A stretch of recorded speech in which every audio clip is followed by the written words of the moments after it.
है।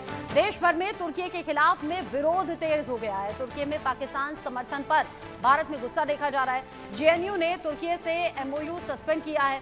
देश भर में तुर्की के सामानों के बॉयकॉट की शुरुआत हो चुकी है। भारतीय पर्यटकों ने भी टिकट्स कैंसिल करवा लिए हैं, जिससे 60% तक जो बुकिंग कैंसिल हुई है उससे नुकसान हो रहा है। टूरिज्म पर बड़ा असर हो रहा है। तुर्की पाकिस्तान को मदद कर रहा है और ये बात भारत के लोगों को कतई नागवार गुजरी है। जेएनयू ने तुर्की से एमओयू सस्पेंड किए हैं। देश भर में अब तुर्की के सामानों का बॉयकॉट भी हो रहा है। भारतीय पर्यटक जो कि पहुंचने वाले थे तुर्की घूमने के लिए, उन्होंने अपने टिकट्स, अपनी बुकिंग कैंसिल करा दी है। तो ये एक अलग तरह की स्ट्राइक है जो तुर्की पर देशवासियों के जरिए हो रही है और ये गुस्सा है पाकिस्तान का समर्थन करने को लेकर। हमने देखा भारत पाकिस्तान में टेंशन के माहौल में जो ड्रोन पाकिस्तान की तरफ से आए, भारत में बड़ी तबाही मचाने के इरादे से, वहां वो तुर्की ड्रोन थे।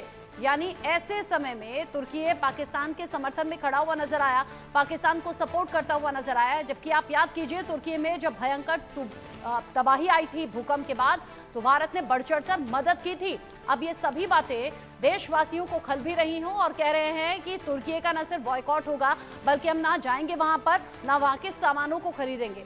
पाकिस्तान का साथ देना तुर्कियों को भारी पड़ता हुआ नजर आ रहा है। भारत में बॉयकॉट तुर्की की मुहिम अब छिड़ गई है और इसी मुहिम के साथ साथ बाजारों पर भी इसका असर दिख रहा है। जिन लोगों ने तुर्की घूमने की प्लानिंग की थी, उन्होंने अपने टिकट्स कैंसिल करा दिए हैं और इसकी चोट तुर्की पर नजर भी आ रही है। इसका असर भी दिखने लगा है।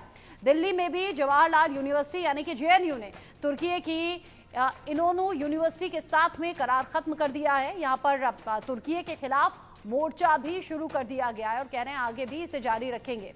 जिस तरीके से तुर्की का बॉयकॉट हो रहा है, तुर्की के साथ साथ अजरबैजान का भी जिक्र हो रहा है और लोग कह रहे हैं अब ना तो तुर्की जाएंगे, ना तो मेड इन टर्की कोई भी सामान हम खरीदेंगे। ऑपरेशन सिंदूर के बाद देश में टर्की को लेकर विरोध देखने को मिल रहा है और लगातार बाइकॉट का कैंपेन जो है वो शुरू हो गया है। इसी बीच जेएनयू की तरफ से भी जो एकेडमिक एमओयू साइन हुआ था टर्की के साथ, उसको भी रद्द कर दिया गया है, यानी कि सस्पेंड कर दिया गया। हमारे साथ बातचीत करने के लिए जेएनयू की वाइस चांसलर मौजूद है। मैम, बहुत बहुत शुक्रिया इंडिया न्यूज एक्स से बात करने के लिए। मैम, इस एमओयू के अंदर जो कैंसिल किया गया है, रद्द किया गया है, उसके अंदर क्या कुछ था और किस तरीके से ये फैसला आखिर क्यों लिया गया? ये एमओयू हमने फरवरी में साइन किया। जेएनयू तुर्की भाषा सिखाती है, उनका स्कूल ऑफ लैंग्वेज, लिटरेचर और कल्चर में। वहाँ एक इंडियन प्रोफेसर भी है।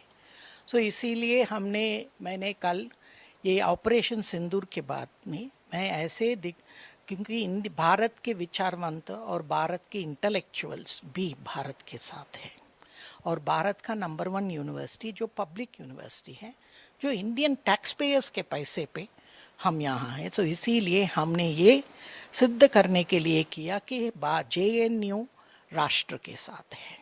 तो इसीलिए हमने किया ये, क्योंकि जो देश जिसको हम ऑपरेशन दोस्त में मदद किया, ह्यूमैनिटेरियन मदद किया, they are literally stabbing us in the back.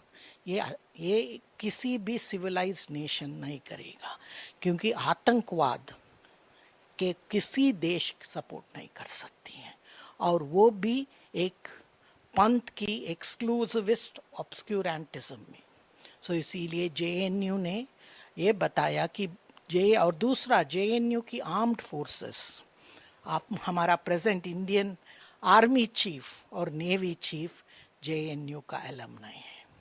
तो इसीलिए JNU salutes it's alumni for serving the nation in its hour of crisis. Ma'am, अगर इस एमओयू की बात करें तो कितना इम्पैक्ट जो है वो इसका देखने को मिलेगा? क्या अभी तक कोई एक्सचेंज हुआ है स्टूडेंट्स का या फिर कुछ?